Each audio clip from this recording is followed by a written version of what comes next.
अगर तुम भी किसी टॉपर के डेली रूटीन को फॉलो कर रहे हो तो हो सकता है तुम अपनी सिलेक्शन से दूर जा रहे हो। सब लोग कहते हैं कि टॉपर जैसा रूटीन फॉलो करो, जैसा वो करते हैं उसी तरीके से काम करो, लेकिन सच ये है कि 90% से ज़्यादा स्टूडेंट के लिए ऐसे रूटीन काम नहीं करते, वो इस रूटीन को फॉलो नहीं कर पाते। सिलेक्शन रूटीन से नहीं होता है, एक सिस्टम से होता है और मैं तुम्हें आज वही 3 चीज़ें बताऊँगा जो टॉपर्स फॉलो करते हैं लेकिन कभी भी ओपनली किसी के साथ शेयर नहीं करते। पिछले कुछ सालों में मैंने हंड्रेड्स ऑफ सक्सेसफुल एस्पिरेंट को एनालाइज किया, उनके प्रिपरेशन स्ट्रेटजी को एनालाइज किया और इन सभी में एक कॉमन मिस्टेक है जो हर एक एवरेज स्टूडेंट करता है और जो कि एवरेज और टॉपर के बीच में डिफरेंस बताता है। तो उसी चीज के बारे में आज इस वीडियो के अंदर बात करने वाले हैं। और वीडियो के एंड में मैं तुम्हें एक 5 मिनट रूटीन टेम्पलेट दूंगा जिसे आप अपने लाइफ के अकॉर्डिंग, अपने लाइफ के हिसाब से आप एसएससी के लिए एक बेहतरीन रूटीन बना सकते हैं। इसलिए इस वीडियो को बिल्कुल एंड तक देखना, कुछ भी पार्ट स्किप मत करना क्योंकि ये सभी पार्ट आपके लिए बहुत ज़्यादा इंपॉर्टेंट होंगे। तो दोस्तों स्टार्ट करते हैं इस वीडियो को। हेलो एवरीवन, मेरा नाम है आयुष। तो चलिए स्टार्ट करते हैं इन सभी पॉइंट्स के बारे पे। जैसा कि मैंने बताया, वो सभी कौन कौन से इंपॉर्टेंट चीज़ें हैं जिस पर सभी फोकस करते हैं। तो आइए शुरू करते हैं। तो सबसे पहला पॉइंट है वो है टॉपर का रूटीन दिखता है हमें कि वो लास्ट टाइम पर क्या किया, लेकिन उसकी जर्नी नहीं देख पाते।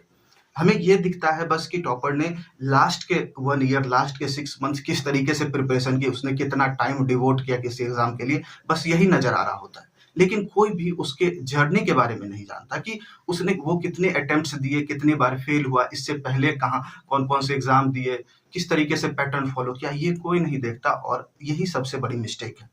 और यहाँ पर सिर्फ आप ये देखते हो कि उसने लास्ट के मोमेंट पे 10 घंटे, 12 घंटे, 14 घंटे ये पढ़ाई की, लेकिन उससे पहले क्या चीजें हुई, उसके घर का एनवायरनमेंट क्या था, क्या इससे पहले वो किसी जॉब में था, क्या जॉब क्विट किया, या कि क्या उसके ऊपर जॉब, फैमिली या फिर कुछ अलग से भी कोई प्रेशर थे, क्या वो सिर्फ और सिर्फ पूरा टाइम पढ़ाई को देता था या कुछ और भी चीजें उसके साथ में चल रही थी। इन सब चीजों के ऊपर कोई भी फोकस नहीं करता। वो कितना स्ट्रेस था उसके ऊपर या किस तरीके से चीजों को हैंडल कर रहा था, इन सब के बारे में कोई बात नहीं करता। लेकिन आपको ये चीज को भी ध्यान में रखना है कि सिर्फ एक ही चीज नहीं है कि आपने देखा कि वो इतने घंटे पढ़ाई करता बस आपने स्टार्ट कर दी, नहीं, ऐसा नहीं। आपको इन सभी चीजों के ऊपर भी ध्यान देना होगा। ठीक है, ये है सबसे पहला पॉइंट। अब दूसरी बात करें कि हर इंसान की प्रोडक्टिविटी अलग अलग होती है। अगर आप बात करें कि किसी टॉपर की प्रोडक्टिविटी है, वो 5 घंटे तक या 4 घंटे तक लगातार कंटिन्यू पढ़ सकता है, उसकी प्रोडक्टिविटी हाई रहती है। वही कुछ ऐसे भी स्टूडेंट हो जो 1 घंटे 2 घंटे के बाद उन्हें चाहिए थोड़ी देर का ब्रेक। तो सबकी प्रोडक्टिविटी की जो लेवल है वो अलग अलग होती है, पहली बात। दूसरी बात कि जो कोई टॉपर है वो सुबह मॉर्निंग 4 AM उठता है और तब उसके बाद पढ़ाई करता है। लेकिन वहीं पर अब ऐसा जरूरी नहीं है कि अगर वो 4 बजे उठता है तो आपको भी 4 बजे ही उठना चाहिए। ये कोई फिक्स बात नहीं है, क्योंकि हो सकता है कि उस पर्सन की, जो टॉपर बना, उसकी प्रोडक्टिविटी 4 AM मॉर्निंग के टाइम पर, अर्ली मॉर्निंग में बहुत हाई होती थी प्रोडक्टिविटी। कुछ ऐसे भी स्टूडेंट होते हैं जिसकी प्रोडक्टिविटी नाइट टाइम में ज्यादा हाई होती है, वो रात में ज्यादा देर तक जगकर पढ़ पाते हैं। तो यहाँ पर करना क्या है, यहाँ पर कॉपी नहीं करना है एग्जैक्टली, यहाँ पर उस सिस्टम को फॉलो करना है, उस प्रिंसिपल्स को फॉलो करना है जो उन लोगों ने फॉलो किया। अब प्रोडक्टिविटी का टाइम सबका अलग हो सकता है, तो आपको अपने अकॉर्डिंग चीजों को बनाना चाहिए, अपने हिसाब से प्रायोरिटाइज करना चाहिए, ना कि पूरे तरीका से आप कॉपी कर सको। ठीक है, इसके बाद जो तीसरी बात है वो है कि टॉपर का कौन से पार्ट को, किस चीज को कॉपी करना चाहिए, कौन कौन सी ऐसी चीजें हैं जिसे आप कॉपी कर सकते हो। सबसे पहला PYQ एनालिसिस। आपने देखा कि हर एक टॉपर में एक चीज कॉमन है कि सबने प्रीवियस ईयर क्वेश्चंस का एनालिसिस किया, तो आप इस चीज को कॉपी करो कि आपको उसे PYQ एनालिसिस करना है। उसके बाद डेली रिवीजन, बहुत इंपॉर्टेंट चीज है कि आपको रिवीजन भी करना है डेली डेली।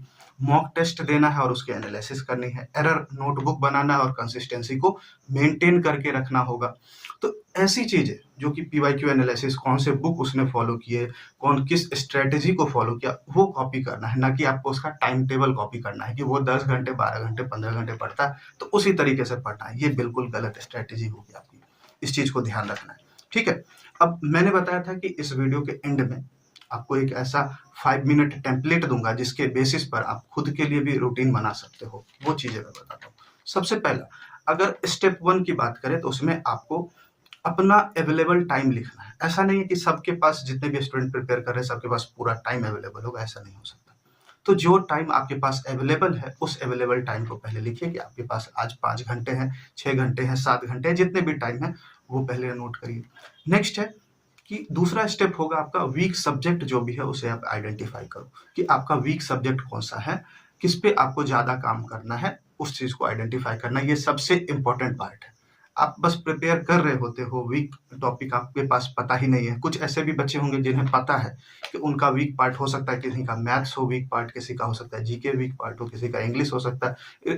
ठीक है? तो जो भी वीक पार्ट है पहले उससे पहले आइडेंटिफाई करना। वो आप कैसे कर सकते हो? तो आप मॉक लगा सकते हो। इससे आपको जिस सब्जेक्ट में लगातार कंटिन्यूअसली लो मार्क्स आ रहे हैं, यानी कि वो सब्जेक्ट आपका वीक है। ठीक? वीक सब्जेक्ट किया, उसके बाद स्टेप 3 में आपके पास जो अवेलेबल टाइम है उसमें सबसे प्रोडक्टिव टाइम को आपको स्लॉट बनाना है। 2-3 प्रोडक्टिव टाइम स्लॉट कह सकते हैं। उसमें देखना है कि सबसे प्रोडक्टिव या सबसे इफेक्टिव कौन-सा टाइम स्लॉट है। किसी के लिए मॉर्निंग में हो सकता है, किसी के लिए नाइट में हो सकता है, वो डिपेंड करता है पर्सन टू पर्सन। तो आपको उस प्रोडक्टिव टाइम को पहले फाइंड आउट करना और उस प्रोडक्टिव टाइम में सबसे ज़्यादा प्रोडक्टिव टाइम आपको वीक सब्जेक्ट को देना है। क्योंकि आप ये सोचते हो कि वीक सब्जेक्ट है और इंटरेस्ट नहीं है आपका। वीक क्यों है? क्योंकि उस सब्जेक्ट में इंटरेस्ट नहीं है और आप उसके ऊपर काम करोगे नहीं। काम करोगे नहीं तो वो इम्प्रूव होगा भी नहीं। ठीक है? तो इस चीज़ को ध्यान रखना है।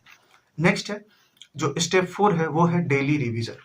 इस चीज़ के ऊपर कोई ध्यान नहीं देता, लेकिन आपको अपने शेड्यूल में बनाना होगा कि डेली चीज़ें रिवाइज़ करनी है। कौन-कौन से पार्ट, कौन-कौन से चीज़ों को रिवाइज़ करना है, इसको डेली इंक्लूड करना होगा आपको। और ठीक है, और लास्ट स्टेप मैं बोलूँगा कि वो है 5th, वीकली मॉक देना है। मैं ये बता रहा हूँ मिनिमम ये है कि वीकली आप 1 मॉक तो दो ही दो। अगर आप चाहो तो 1 से 2 कर सकते हो, 2 से 3 मॉक, नंबर ऑफ मॉक्स इंक्रीज़ होते जाएँगे जैसे-जैसे सिलेबस आपका आगे बढ़ता जाएगा, ठीक है? तो मॉक देना ये आपके शेड्यूल में होना चाहिए। तो ये 5 स्टेप फॉर्मूला जिसका यूज़ करके आप अपने लिए भी टेम्पलेट अपना एक खुद का एसएससी का रूटीन बना सकते हो, ठीक है? कह सकते हैं ना, सस्टेनेबल रूटीन बनेगा। ये आपके अकॉर्डिंग होगा, ना कि किसी टॉपर के अकॉर्डिंग। आपके पास जो अवेलेबल टाइम है, जो आपकी सिचुएशन है, आपकी जो रिस्पॉन्सिबिलिटी है, सबको फोकस करते हुए आपके पास एक अच्छा टाइम टेबल बन जाएगा। तो याद रखना है कि सिलेक्शन जो है रूटीन को कॉपी करने से नहीं होता है। डेली अपना खुद का एक सस्टेनेबल रूटीन बनाकर और उस पर कई महीनों तक काम करने से जो है आपका जो है सिलेक्शन हो पाएगा। इस चीज़ को ध्यान रखना है। तो उम्मीद है ये चीज़ें आपको समझ में आ गई होंगी और आपके लिए आप एक अच्छा रूटीन भी बना पाओगे और आप समझ गए कि किस तरीके से कौन से पार्ट को हमें कॉपी करना है और कौन से पार्ट को कॉपी नहीं करना है। तो थैंक यू सो मच।